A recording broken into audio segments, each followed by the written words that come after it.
How to use Apple Pay. Hello guys, this is Atticus and welcome back to another tutorial video. In today's video, I'll teach you guys how you guys can use Apple Pay. So before we begin, if you guys are new to our channel, head down below and hit the subscribe button so you don't miss out on our future videos. Now let's begin.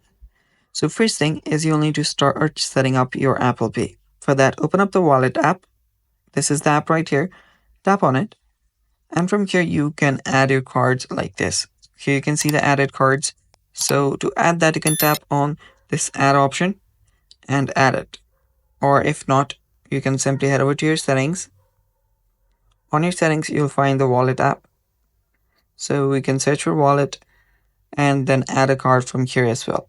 So you can add a debit or a credit card, and then all you have to do is you can simply scan your card with the camera or enter details such as your CVV expiration date manually. After that, your card will be added on your wallet right here, and it will be available like this. So you can choose whichever card you want to use.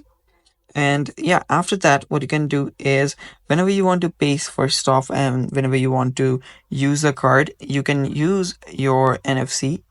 You can simply tap and pay. Basically, you can use the Apple Pay to pay. And for that, all you have to do is take the top of your iPhone to your card reader or anything and then simply tap on it. After that, you'll need to go through the verification on your mobile device, such as your Face ID or your mobile passcode. Then simply it'll scan and authorize that it's you, and then the payment will be done. And that's basically how you do it, guys. And that's all for today's video as well. Thanks for watching. Stay tuned for more upcoming videos, and bye bye.